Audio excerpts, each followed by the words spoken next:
இவங்களோட மேனிஃபெஸ்டோ சார்ந்த 5 டிமாண்ட்ஸ் இருக்குங்க. அதை பற்றி நான் இப்போ ஒன்று ஒன்றா சொல்கிறேன்.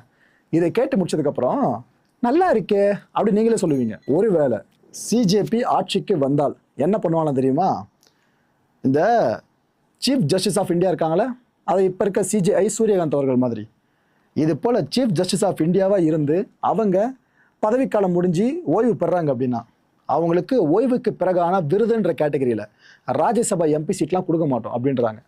நடக்காத விஷயத்தை பற்றி அவங்க சொல்லலை. Okay right.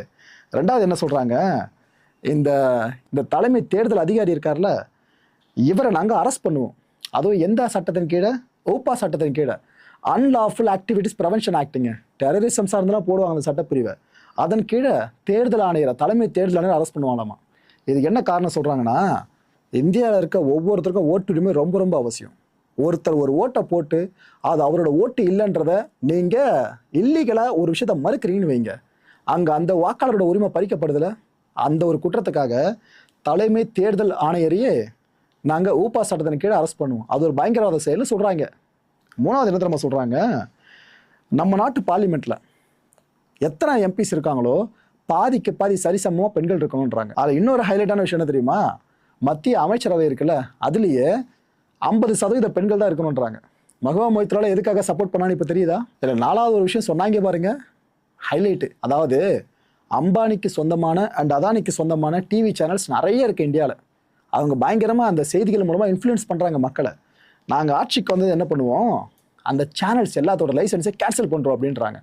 அதுக்கப்புறம் இண்டிபெண்ட்டாக ஊடகங்கள் செயல்படலால, யாருக்கும் பக்கசார்பாக செய்தி வேணுன்ற அவசியம் இருக்காதுல்ல, அதை நாங்கள் பண்ணிவிடுவோம். அது கூடவே கோடி மீடியான்னு சொல்கிறாங்க, அந்த வார்த்தையில் பயன்படுத்துகிறாங்க. அதான் பிரதமர் மோடி அவர்கள் சார்ந்து ஃபுல்லாக பாசிட்டிவாகவே செய்தி போட்டுட்ருக்க மாதிரி விஷயங்கள். பாஜக தான் பிரதமர் எப்பவுமே மோடி தான்ன்ற மாதிரி அந்த துணியில் மேனிப்புலேட் பண்ணுற மாதிரி செய்திகளை பிரசுரிப்பாங்களே, அது போல் ஆங்கர்ஸோட பேங்க் அக்கௌண்ட்ஸை ஃபுல்லாக நாங்கள் இன்வெஸ்டிகேட் பண்ணுறோன்றாங்க. ஏன்னா பொட்டி கிட்டி வாங்கிட்டு பேசினாங்கனாக்கா அதை செக் பண்ணல அப்படின்றாங்க. இந்த காக்ரோச் ஜனதா பார்ட்டி இருக்காங்களே, அவங்க இதை சொல்கிறாங்க.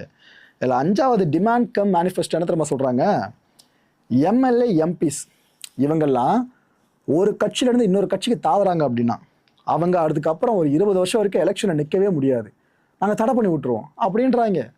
இது போல் 5 விஷயங்கள் இருக்குல்ல டிமாண்ட்ஸு, இதை பார்த்து தான் பல ஜென்சி கிட்ஸும் ரைட்டு நமக்கேற்ற பார்ட்டி இதுதான் போல இருக்குன்ட்டு மூமெண்ட்டுக்கும் பார்ட்டிக்கும் பெரும் வித்தியாசம் தெரியாமலேயே இந்த பக்கம் ரெஜிஸ்டர் பண்ண ஆரம்பிச்சிட்டாங்க. சரி ரைட்டு, நாட்டை சுத்தமாக்குற இந்த கரப்பாம்பூச்சிகளோட வேலை இருக்குல்ல, அது தொடங்கிடுச்சுன்னு இப்போ பல பேரும் புரட்சி துணியில் பேசவும் ஆரம்பிச்சிட்டாங்க.